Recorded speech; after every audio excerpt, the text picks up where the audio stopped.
question is, are you ready?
What do you guys want to talk about?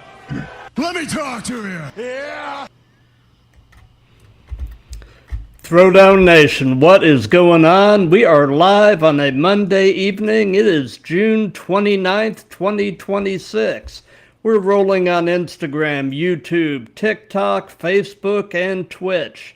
It is episode 243 of The Throwdown, the community on the internet where we celebrate the art and sport of professional wrestling with a strong focus on the indies. I'm your host, Matt, and today we are throwing down with a luchador born in Japan, but currently based out of Southern California, another of the seemingly endless pool of talent from that part of the country. Welcome with me, the one and only Koto Hiro. How you doing? I'm doing perfect, doing well. Thank you for having me. I'm very excited to be on the podcast. Absolutely. Like I said before we went on the air, this is one I've definitely been looking forward to. And for those of you watching live, let me direct your attention to the ticker that's running on the bottom of the screen. That contains all, or at least most, of Koto's social media accounts, along with mine. So do us a favor, if you aren't following or subscribed, take the time and do so. It definitely helps both of us. And again, for those of you watching live, if you have questions or comments, just throw them in the chat, and we'll either handle them as we go or do a little Q&A at the end. And looking over at the Instagram chat, we've already got some people pulling in. We've got Lucha Lens 2022. And we will go ahead and get started with the first and really the most obvious question, and that is, how long have you been wrestling? So I've been wrestling for about 10 years, coming up in August 6th. So August 6th was my first match, so that was in 2016. So almost 10 years to the day. Nice, nice. So who actually trained you? So I trained Santino Bros Academy in Bell Gardens, California. I was trained by Joey Chaos and Robbie Phoenix, along with Zocre, Ray Rosas, Tyler Bateman, Zocre, you name it, Famous B. Anyone that came through, I would consider my coaches. I would consider Brian Kendrick one of my coaches as well. And then I also went to go train to better my Lucha Libre with Durango Kid at the Inoki Dojo. And yeah. Well, you have really been blessed to be able to sit under a pretty varied number of learning trees, so to speak. Yes, definitely. Still learning. So, in the early stages of your wrestling training, what would you say was the most challenging aspect of professional wrestling for you to kind of wrap your mind and body around? I feel like what was difficult to me at the time was comparing myself to others who was much more athletic, much stronger than me, bigger than me. It was very hard to be like, like why can I be like them, or not to like kind of put myself down too much. But looking back on it, definitely had, the hardest was in ring psychology and what works, especially in the current era. You know, things in the US might work differently than it could in Mexico or even in Europe and Japan. So, there's always a different aspect to that. Absolutely. And, speaking on what you were just saying, what you were saying is there is so much wisdom there, because there is a saying that comparison is the thief of joy. And, and it's so easy for all of us to be our own worst enemy and compare yourself with others, when the truth is God's got a plan for all of us. And and where you are and the level you are at is where you are supposed to be at any given time. So I completely agree. So did you come to professional wrestling with any other athletic or earlier martial arts background? Had you done other sports? Had you done any other type of combat sport prior to beginning pro wrestling training? Yes, I've actually done a bit of karate when I was a kid, up until my Hmm. teens, and then after high school, I took on boxing. Almost went to the amateurs, but then I ultimately decided to just go to pro wrestling instead. Yeah. Gotcha. So I'm presuming that you've been at least a fan of professional wrestling the majority of your life. Is that pretty accurate? Yeah, I would consider that pretty accurate. Ever since I came to the US, I've been a diehard fan of pro wrestling. So Gotcha. What would you say is your earliest wrestling related memory? I think subconsciously it was when I was about maybe 8-ish years old in Japan. I was looking for a video game, but they didn't have it at that store. So this lady recommended me this video game. I forgot what it was called, but it was like a Japanese pro wrestling game. And the first thing I noticed, I had a Jushin the Liger in it, and that kind of like stuck with me to this day. And then I kind of look back, oh, that was pro wrestling, and I kind of fell in love with it without knowing what it really was. And I didn't really find out what wrestling was until I got to the US. But yeah, that was the Gotcha. earliest memory. So, looking over at the Instagram chat, actually, this guy had messaged me before we went on the air, and he said he has some unfinished business with you. Oh, Cool Rocket 29. oh, Don't know if you know who he is, but he knows who you are, and says there's some unfinished business to take care of. very bad with names. I'll tell you that. I'm more better with faces than anything. So Gotcha. So, like I said, I did some research over the weekend, and I hope I'm pronouncing this halfway properly. But you are from Shizuoka, Japan? yes, that is correct.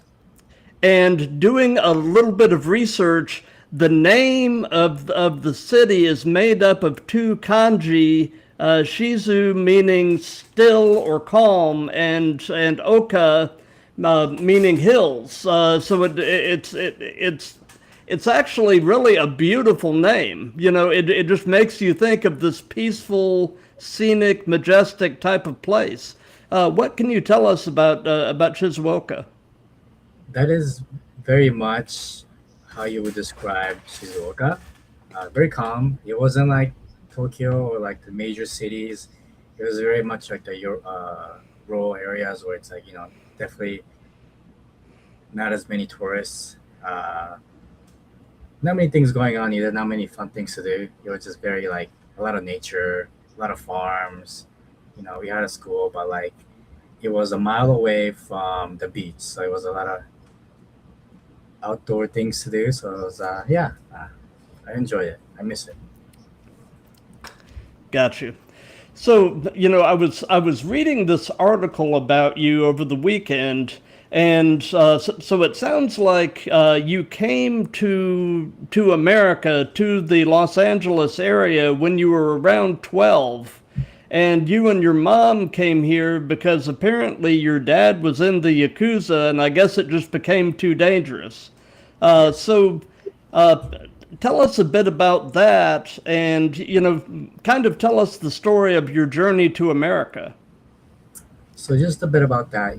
Yakuza, if you don't know, that's basically a Japanese mafia.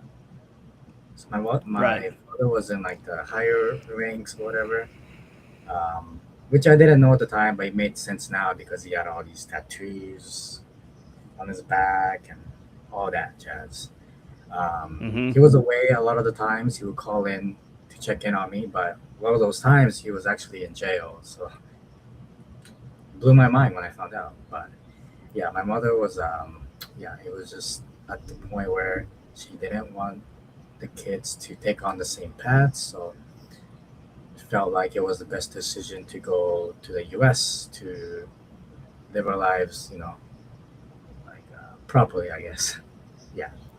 Coming here, I had like maybe a couple words of English. I had, besides that, no knowledge of English at all when I came here. So it was a very hard experience. Wow. Well, I've got to say your English is incredible. I mean, you have really uh, done an amazing job grasping and mastering what can be a very complex, confusing language. Thank you. So definitely kudos to you. So, I had read that that you moved here knowing virtually no English. So, what method did you use to learn the language? Yeah, they had me, sign up for extra like after school like English sessions and extracurricular like schools to better my English. But like I would get it here and there, but what really helped me or like made me take on interest in learning was watching pro wrestling, I guess.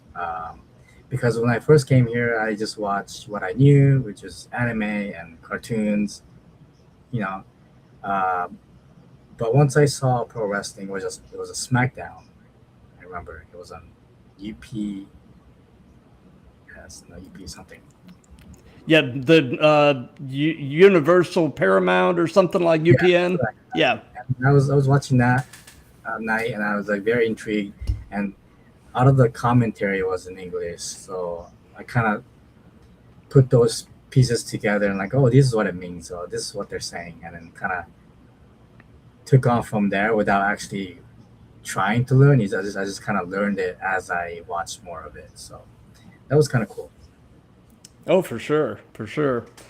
So, what was the first live show you ever went to as a fan? As a fan, I believe it was a Raw at the Staples Center.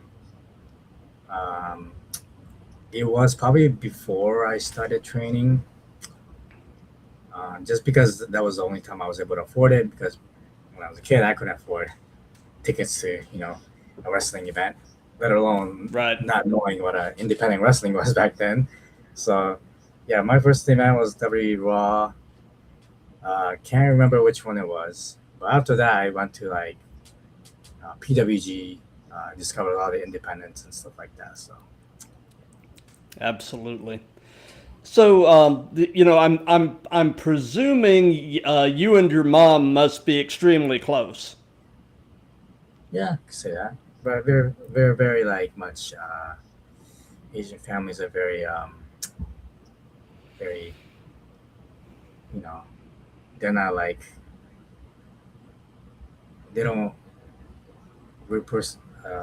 express much emotions. You know what I mean? It's very much like Right. okay, it's Right. understood that we care, but we don't really show it. But Got you. Got you. Um, have you kept in touch with your father? no, actually, I would like to, but I just don't know how. So I have to figure that out. Got you. Got you.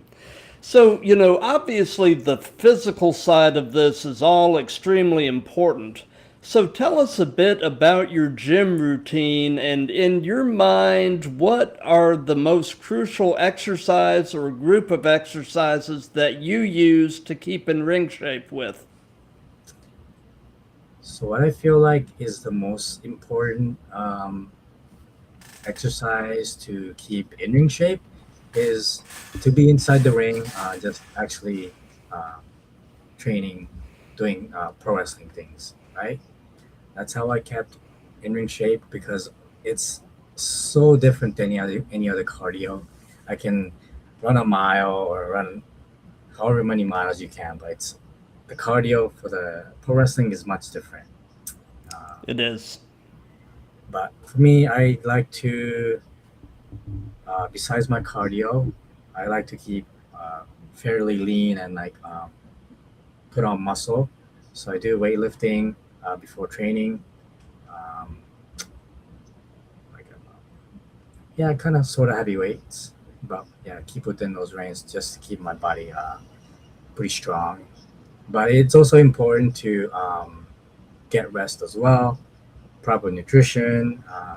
I see my massage therapist every other week to, you know, kink out my soreness and like whatever. He kind of assess whatever's wrong with me and we'll fix it from there. And that's kept me pretty healthy for the most part. Got you.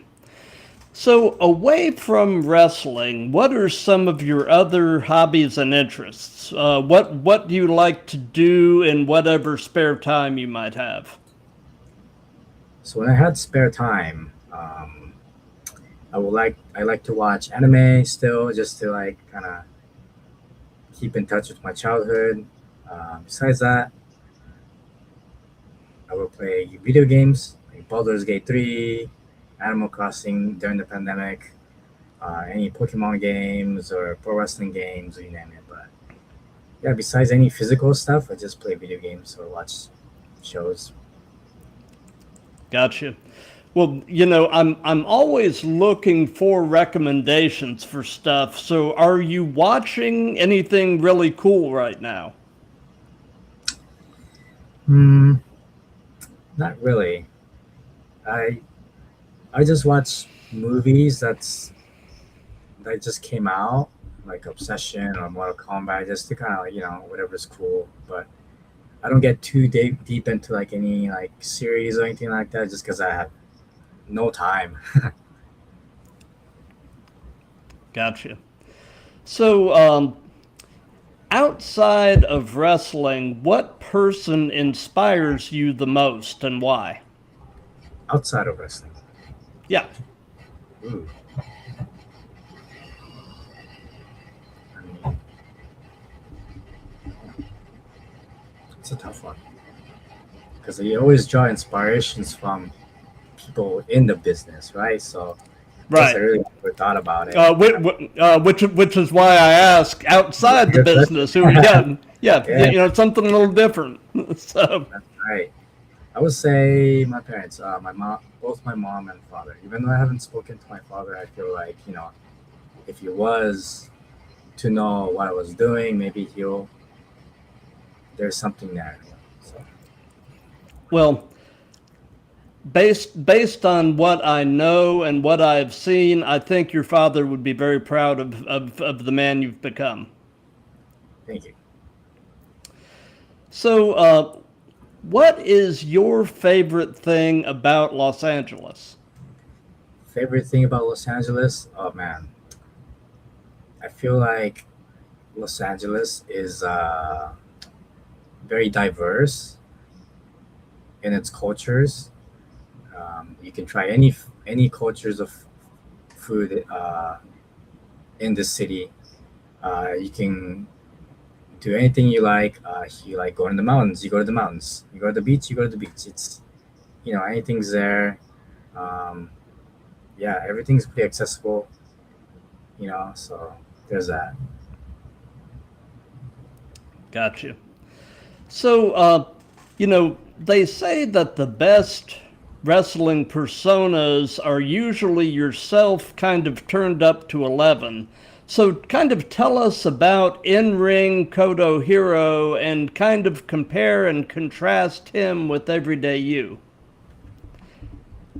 So yeah, I heard of the turn myself all the way up to 11, but for me, how I would consider Koto Hiro is a version of me that I see myself, that I want to be.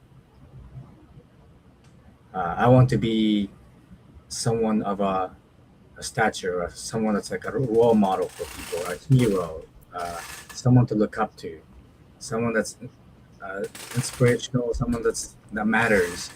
I feel like that's why helped me become Koto Hiro. Gotcha. So,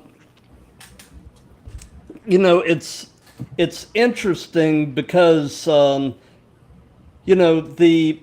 wrestling culture in Japan is very different than the wrestling culture here in the United States.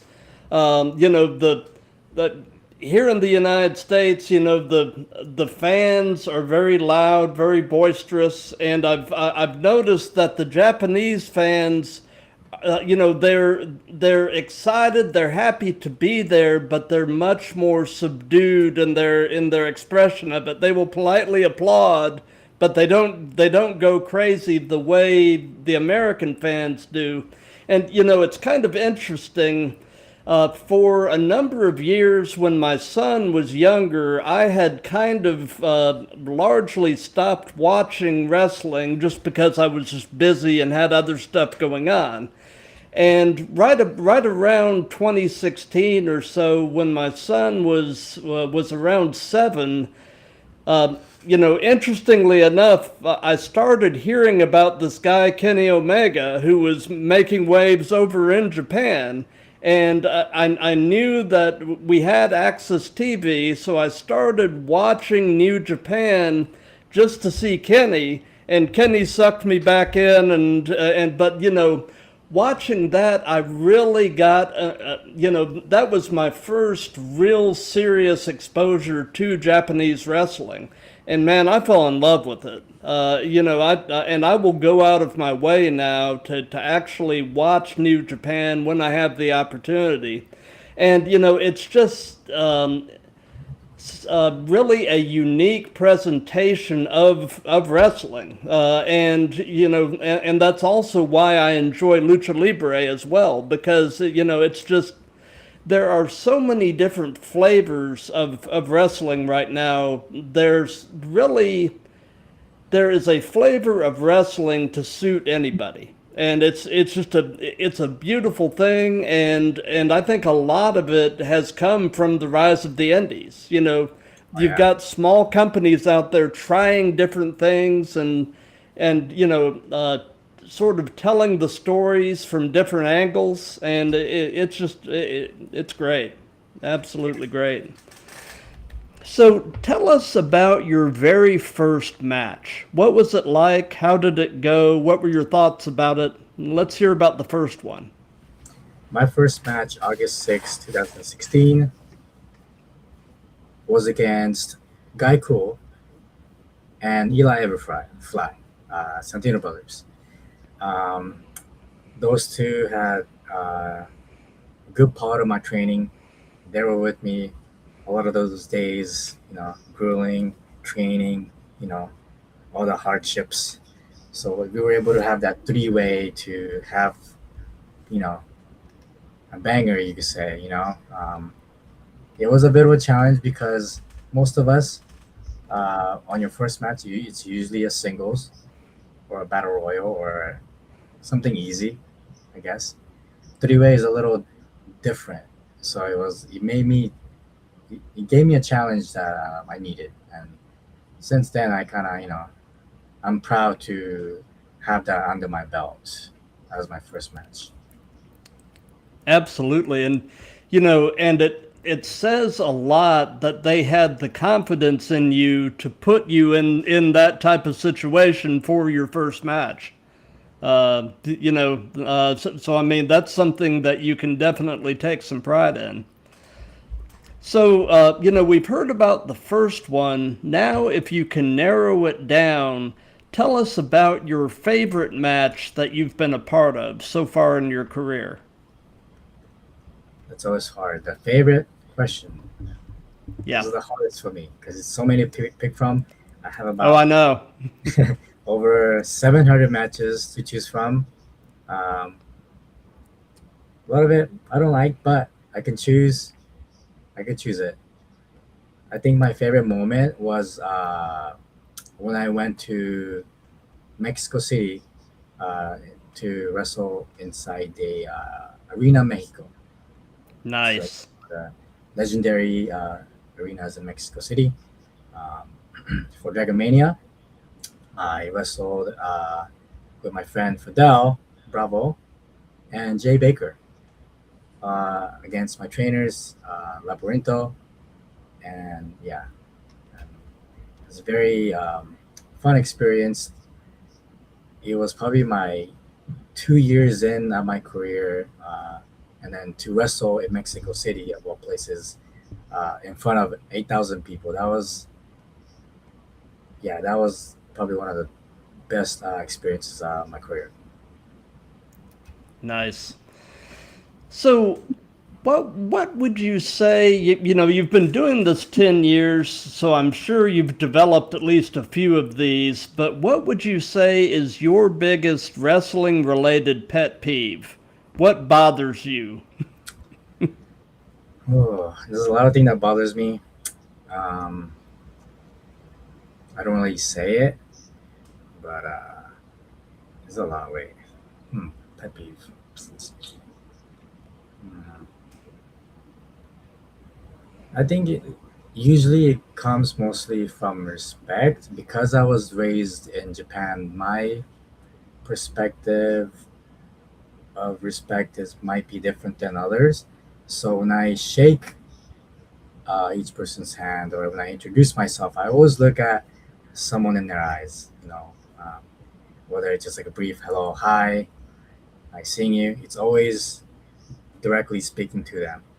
But there are Yeah. times when people just kind of look away while they're talking to me and shaking my hand, which is like, some people have anxieties dealing with social situations. I do too. Hmm. I'm not very, social either. I'm a very introverted person, but it's very important for me to have the respect for everyone, no matter who you are, to always pay attention to who you're talking to. Yeah. Absolutely. So, and again, you've been doing this for 10 years now, or almost 10, and so I'm sure you've probably had at least a few of these. But what has been your most unique or unusual encounter with a fan? Have you had any funny fan stories or unusual fan stories? I was thinking about it, but either I just block it out of my memory because it was very strange and I didn't want to like go back on it, or I just don't acknowledge it. But the only thing I remember was, it usually happens in Mexico. These ladies would touch my abs, lab abs. Yeah. Probably the strangest thing for me. But other than that, I don't think anyone has said anything crazy or sent me anything weird as other than like challenge me to a match or something like that. But Yeah. yeah. Well, that's good. That's good. So, your career has spanned enough time that there was no doubt some impact from this. So, how did you navigate the pandemic career wise? I mean, I know that, wrestling in general and particularly in the indies was heavily impacted by the COVID pandemic. So, how did you navigate that in terms of your career? In terms of my career, it made a huge impact during the pandemic because I chose to um, not wrestle um, because it was sort of very political in a way where people were against others for wrestling or running shows and going to shows. So there was a lot of two-sided things that people wanted to wrestle. That was their livelihood and following the rules, yada yada. But for me, I took the time to um, reinvite myself, take the time to just really just let the situation settle down. But for me, I was able to wind back because at that point in my career, I felt like I was very. I think I hit a plateau or a very stagnant. I wasn't where I wanted to be, so I had to reel back and work on what I needed to work on, which was getting size, just studying, just and character wise, I was able to um, step away and really mold it into something different when I came back. So when the pandemic was done, we were able to wrestle again.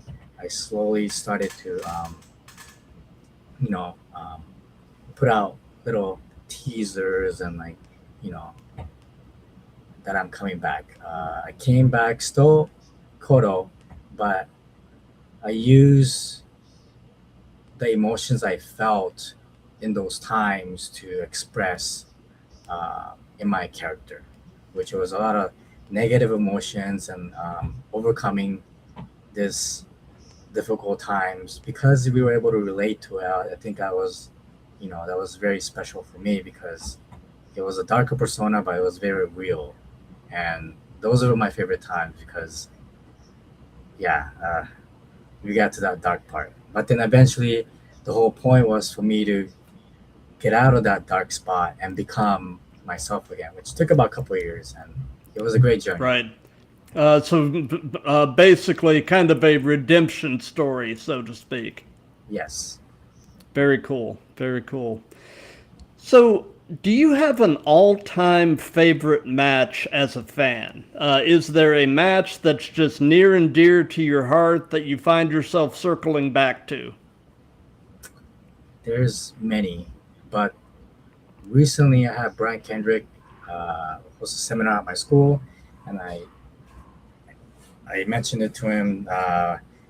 My favorite match that I go back to pretty frequently was Brian Kendrick versus Kota Ibushi uh, Cruiserweight Classic. Uh, just Nice. because it was a lot to learn from and study, and just as a fan, it was like really cool to see. To who I consider Brian Kendrick was my mentor, coach, to go back to the WWE and keep up with the current generations of cruiserweights and still, you know, do his thing. It was very cool to see. So, yeah. Yep. You know, Brian Kendrick is somebody who I feel is almost criminally underrated. I mean, the guy has so much charisma, so much talent, but I feel like he never really got the recognition he deserved. Right. Said that about a lot of talents in SoCal, or yeah, just Absolutely. So, kind of piggybacking on to that question, since um, the mic work is obviously an important aspect of professional wrestling. Do you have an all-time favorite promo as a fan? as a fan. Yeah.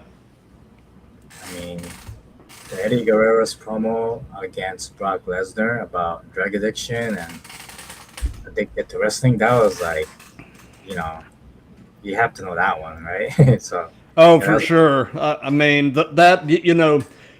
promos like that are special where, it's truly coming from the heart and the soul, and you can tell, that it's nothing but real. those are the favorites.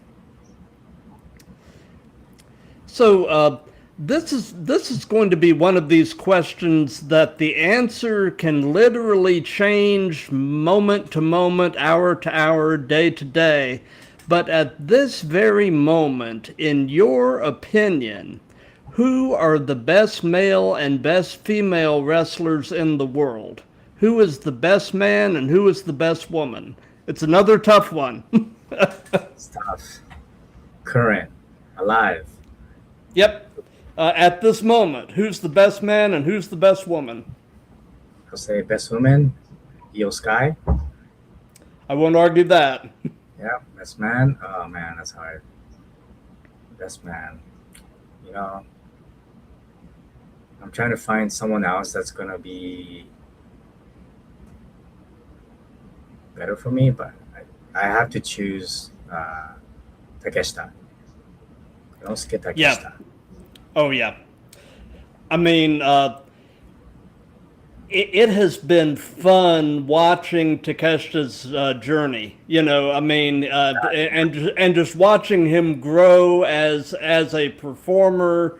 He's been working on his mic work. I mean, and I love to see people putting in the work and growing. That's half the fun of being a wrestling fan. Yeah. So, this is another in your opinion question, but in your opinion, what is the best storyline that's going on in professional wrestling right now? Storyline right now. I mean, it's hard to contest, the bloodline storyline, whether you believe it's running too long or not. It has been very consistent since the beginning of its inception. It's like, it's a real thing with the whole bloodline thing, the family stuff. Um, Aside from that, I like the Cody story where he came back and, you know, became this whole hero again. And yeah, but I think Gotcha. those two are just the whole time. So, and this can be present day or past. Who would be a dream opponent? Who would Koto Hiro love to have the opportunity to share a ring with? Do I get to only pick one? No, you can pick as many as you want. Oh shit! Okay, all right. Well, our number one would be Jushin Thunder Liger, Ultimate Dragon, Tiger Mask, Hayabusa, Rey Mysterio. Uh, Realistically, I think I still have a shot against Brian Kendrick, um, Kenny Omega maybe, or Kota Ibushi. Yeah, I can go forever with these. Yeah, those are the main ones. Gotcha. Phoenix. So, I think you and Ray Phoenix could have an amazing match together. Yeah, I believe so too. Been with them a couple of times, and man, such a honor experience. So, kind of piggybacking onto that question, who would you say is the biggest name that you have had the opportunity to share a ring with? It was Juventud Guerrera in. Oh, nice. It was in Northern California for this promotion. Um, I just can't remember the name. But this was about, man, it was about maybe 2018, 19. Yeah, it was very early on in my career. before the pandemic, so it was a very long time ago. So yeah, he was probably one of my biggest names out there. Gotcha. So, looking over at the Instagram chat, the guy that was saying he had unfinished business with you is mentioning that he would love to see you have a match or potentially a series of matches against Ricochet. Oh, that guy. Okay. Yeah. I'll go Ricochet all day. You know, all day. Gotcha. So, obviously, in-ring chemistry can be extremely important. And, when you find somebody that you have amazing chemistry with, when you're working that person that it's going to be an absolute banger and magic is going to happen. Do you have such a person or people that if you're working that person, it's going to be out of this world? And if so, shout them out. Who you got? I will pick Chris Nasty. We always have such a banger each time. There was not a match to where I felt like, maybe it didn't. That wasn't good. We have a good chemistry. We are good friends outside of it. I will also say Primo Henio. We also have very good chemistry. I don't think there was a match that I didn't like I had with him because we also have very similar things in common. The way we approach things and how we see pro wrestling. So. Gotcha.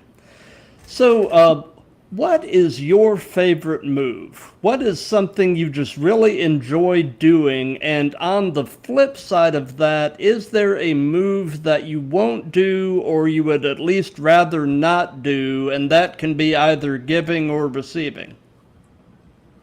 My favorite move. Oof. Man.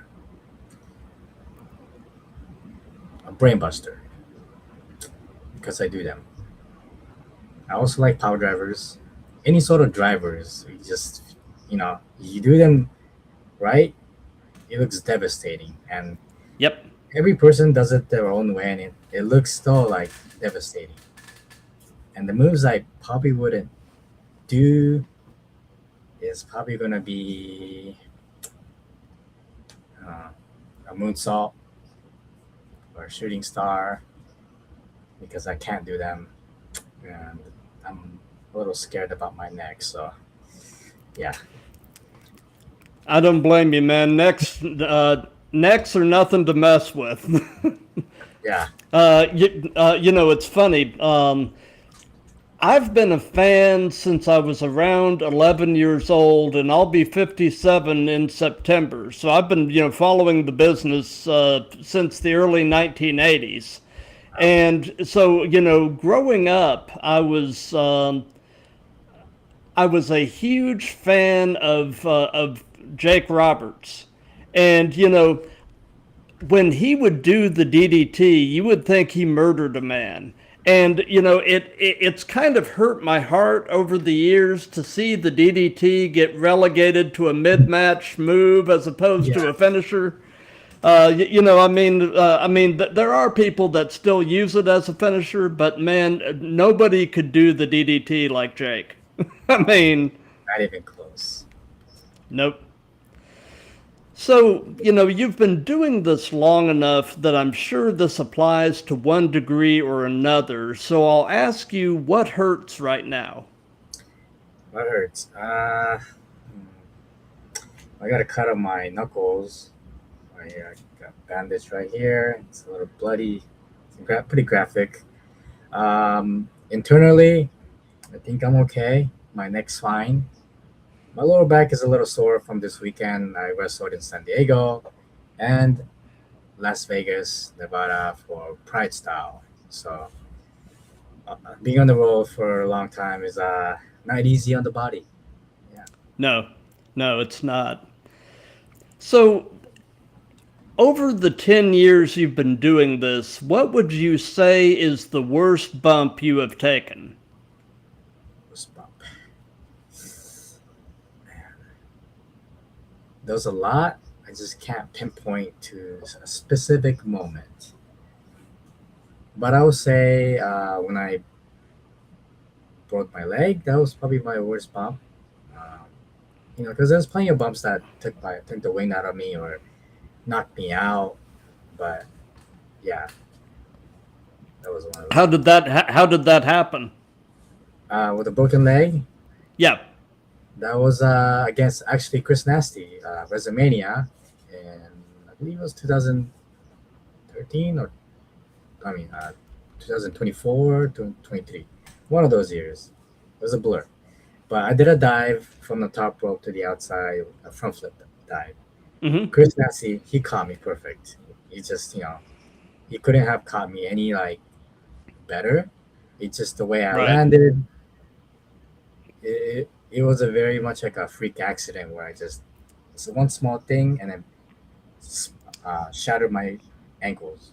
So that took me out for about a year. I'm sure. I'm sure. But yeah, like you said, sometimes you can do everything perfect and stuff just happens. I mean, Yeah, it's nobody's fault. It just is. you can practice a million times, but it's that one time that will mess you up. So it's the nature of the Absolutely. business. Yep.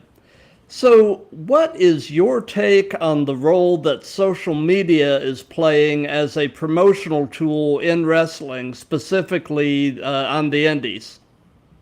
And the indies, it became very vital for the scene just because in this current era, everyone's got a social media, whether it's Instagram, Facebook, TikTok, or, you know, X, Um, everyone uses any sort of those social medias, and it's important for pro wrestlers to use that as a tool to let the fans know, hey, this is where you can watch me physically at these live events. Rather than watch me on the phone, you can watch me here live. That's how promotion makes money, and that's how we make money. Then them coming there physically to support you and buying merch, that's how we make money as well. So very important to have social media and very important to have social media presence. Absolutely. So, knowing everything you know at this point in your life, if you could give any advice to your younger self, what would it be? Um, man, I'll probably leave myself alone and let him just handle it and learn life on its own. But if I had to say something, just be like, don't give up because good things will happen. Absolutely. So, do you have any pre show traditions? Any things that you try to do consistently before you walk through the curtain? Besides stretching and hydrating and putting oil and whatnot, I usually just kind of breathing exercises and kind of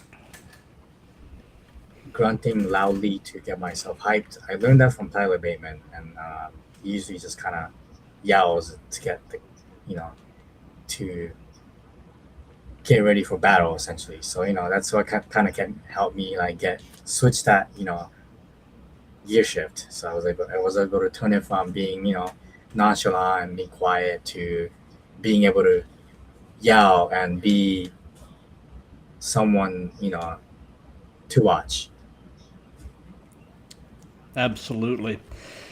So tell us a bit about your gear bag. What all do you carry in your gear, and do you carry anything unique or unusual? I carry my gear, of course. I carry those the weight bands, right? Hmm. To warm up. I carry my oil. I carry wrist tapes. My cleaning wipes to wipe down after the match because hygiene is very important. Yes. I also carry a first aid kit because I'm a certified CPR and first aid. That's also I feel like it's important to have whether you're a referee or a pro wrestler, it's good to know how to do that. Um, whether you got a cut, so you get a band-aid, or some sort of ibuprofen or something, you know. Besides that, what I carry that's weird. Um, I now carry a flash paper with a lighter because I throw fireballs now, so Nice. it's probably unique to me only. Other than that, just the usual stuff, I guess. Nothing suspicious. Gotcha. Yeah, carrying at least a small first aid kit is always a good idea. Many years ago, I actually used to be a paramedic, so I worked the ambulance for a number of years. So, uh, first aid and medical types of things are something that's near and dear to my heart. So I always like it when people take the time to get at least some basic training. So good for you for doing that. Yes, because I've seen so many injuries happen throughout the years, whether it's small or major. It's never good to see someone get hurt. So I always wanted to, you know, be always ready to take care of someone if they need it. Usually they do have someone that has a medical background, or we have a medic in the back, but I do have it just in case. It has come in handy a couple times. Oh, for sure, for sure. So, do you by any chance have a favorite venue to wrestle in, or is there a venue that's kind of special to you that's sort of near and dear to your heart?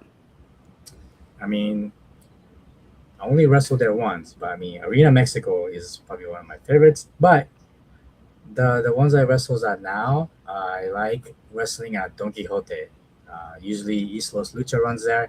I'm currently a cruiserweight champion for this promotion. We often run at the venue Don Quixote. It's very, very nice venue. Nice, nice. So something that we've done in all of these that's just been kind of fun is we've let the current guest ask a question for a future guest. So one of my previous guests is a wrestler based out in Texas by the name of Darren Hale. And the question that he asked is, would you wrestle a bear? Yeah, if it's actually sanctioned, and if it's with the proper you know proper care, yeah, I think I'll do it. So, since this is part of a series, do you have a question that you would like to ask to the next guest? Hmm. I'll ask a hard one. What's your favorite sushi roll? Because I like food. That's actually a really good question. How would you answer that? What's your favorite sushi roll? I actually don't know. I like any sushi, but any salmon roll is my favorite. I think, yeah, anything with salmon, I'll eat it. Nice, nice. Yo, I have personally never been able to get into sushi. My son absolutely loves it. He is addicted to California rolls.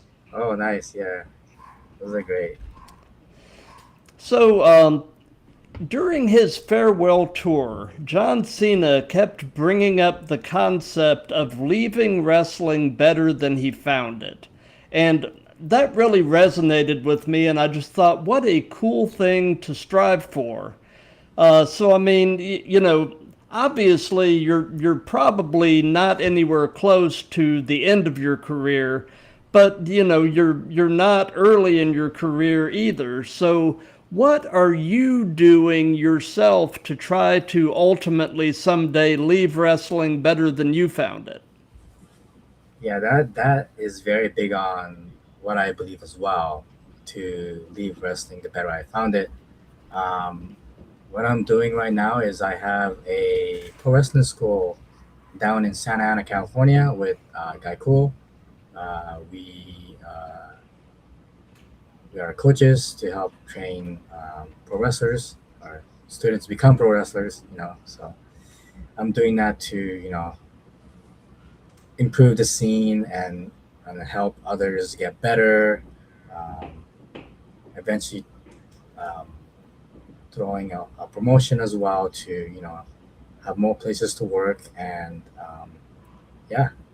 So overall presentation is very important. So I'm able to do that, and hopefully, I can make the scene better that way.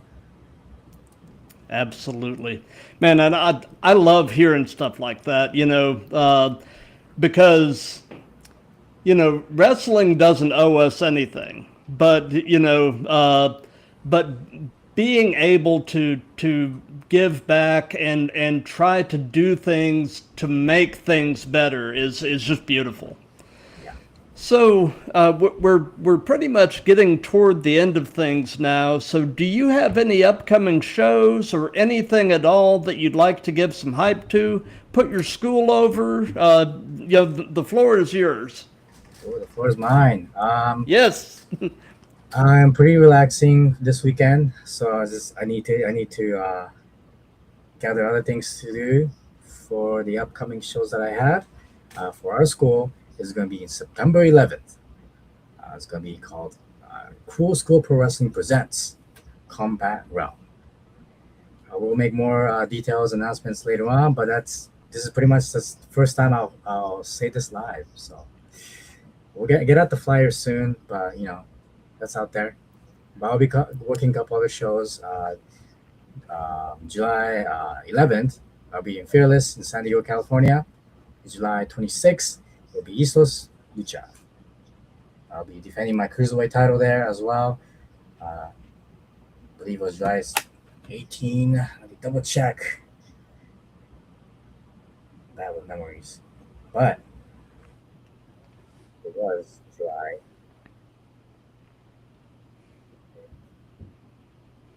18. I was correct.